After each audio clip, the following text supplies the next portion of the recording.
I had to design an insert into the indicator bodies, the Chinese indicator bodies. I had to design an insert to go in so I could fit the LEDs in position and wire them up, which was no mean feat because I used 3-watt 3-watt LEDs, as you can see, and this is the configuration.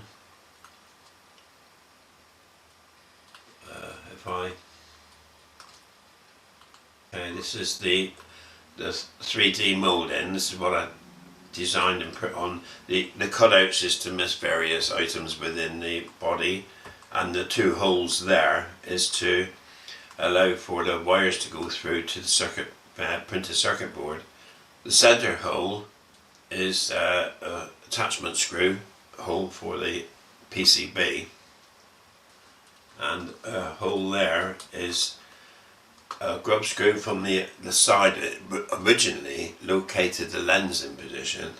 Now it locates this insert, this PLA 3D printed insert. So going back to the full display again, this was the PCB I finally came up with. I come through a few variants. I did design a few variants, and this is the one I opted for in the end, being the most practical fitting. Next stage was to enter this into Cura, and then I had to print out 4 of these.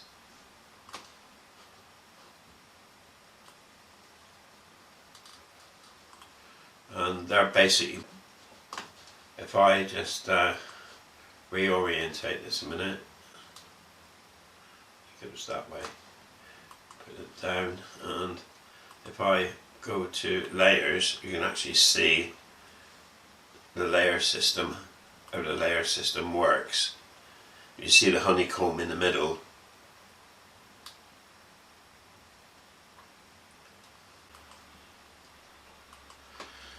So I had a way of 3D printing the inserts.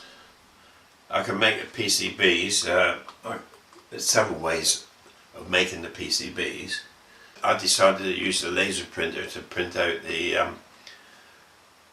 4 PCBs, and did the 4 at once. Etched the 4 at once. So basically that's what I ended up doing. This is a collection of the old bodies, the indicator bodies. Now the American one of the rear indicator, and the Chinese one is almost indistinguishable. So that was no problem. Really, I had to overcome the metric threads, that's all. And but the problem was the lenses wouldn't swap over. So I replaced them with oddly enough, the Chinese ones was very cheap. It's very economically priced as well, and I ended up buying half a dozen, I think.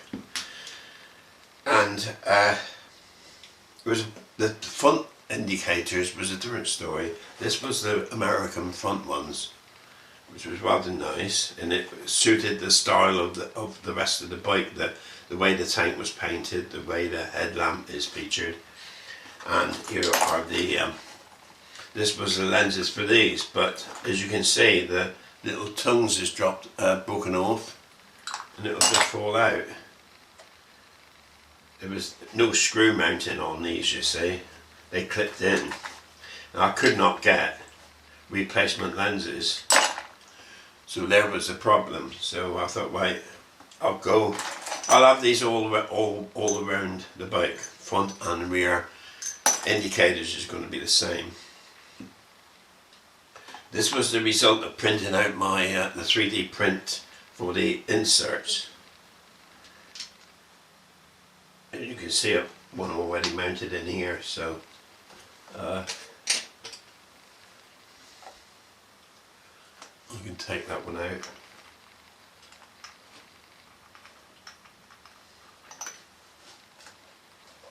Basically that's how it fitted in.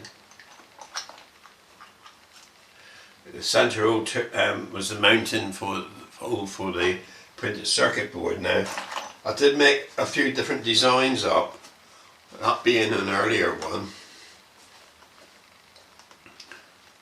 one I didn't use for whatever reason, I can't remember now, but these was the circuit boards I actually made up to fit in the end, screw onto there. Now unfortunately I haven't got a spare one with the LEDs mounted, but it was like standard. I'm going to have some here. I'll come back to those in a minute. So basically that was the setup. That is my the way I actually put lights together. As you can see, that was what the bulb was on both the American one and the Chinese ones. It was virtually the same bulb. They were totally useless in bright daylight, you couldn't see them.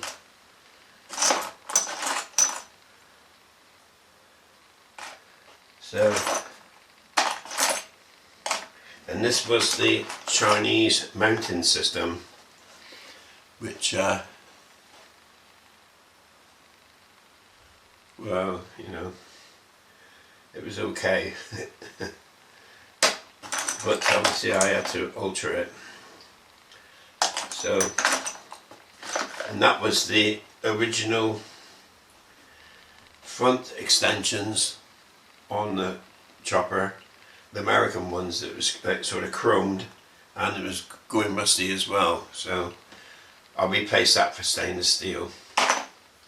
Made them from scratch in stainless steel. So unfortunately I can't show you a comparison of the brightness of these LEDs, but I will do that at a later time when I'm near the bike. I'll rig one of these up on 12 volts and put it beside what is actually on the bike now, and you'd be surprised at the difference. So with that in mind, I knew the indicators were capable of working. All I had to do was mount them on the bike. I've still got these here. If I could get lenses for those two front ones, I would replace them, but the ones that's on there isn't out of place at all. They look very good. It's one of those things I was quite happy to change. Right, this is the style of LEDs. Now you can get them at different colours. They call them at different colour temperatures. But basically, if I can,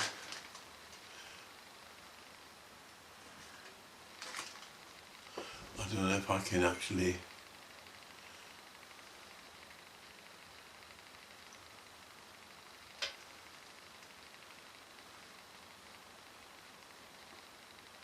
that's what they're like.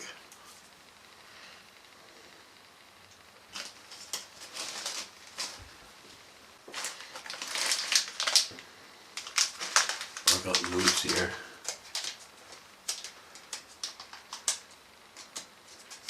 Well, you can actually see them. You can see the colours.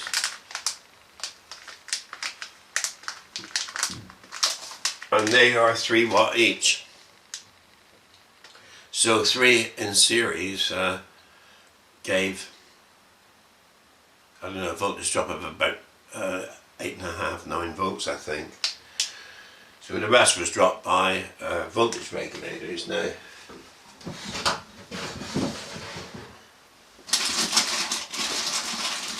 I've got quite a lot of these voltage regulators. They're quite simple. Why design something when you can buy them so cheap? Actually, that was the complicated one. That was a current control as well, which I didn't want, because the current sensing resistor is in the return line. And the return line, in my case on the bike, had to be ground. So I couldn't have an alternative return line because the hole through to the, especially on the front ones, the hole through the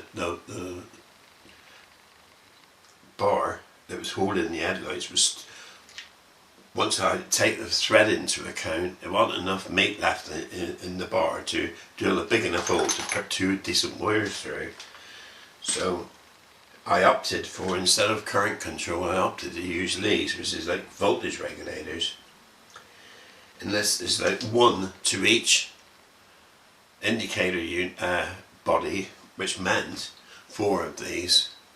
So the indicator unit, the switching unit, actually was supplying the input to these voltage regulators. So in other words, it was on off 12 volt. And so it was the output of these which I had, of course, the on off from the indicator unit. The return line was pure ground. It wasn't through any limiting resistor or sensing resistor. So it's ground here coming in, and it's ground here going out to the light. So all I had to do is run one wire from the high side of this one, or the live side, out to the LEDs in the indicator body, and I'd adjust the voltage that would give a reasonable light, not overdrive the LEDs basically. Now these LEDs, we're talking about 9 watt in a very small confined space. Now that's okay, they heat up reasonably quick, but the point is indicators, they're only turning on and off. I think it was 70 to 80 times a minute. It is a legal requirement, and I can't remember what it is now, but it's pretty loose. It was something like 70 to 120 flashes per minute, and so I went right in the dead centre of it all. And basically that's it. That was the setup. So with that in mind, I completed the units. I used 4 of those. I put them in heat shrink sleeving to insulate them. 2 went in the headlamp nacelle, and the 2 others went under the seat above the battery, where it was a connector feeding the back indicators. That is the system I actually employed.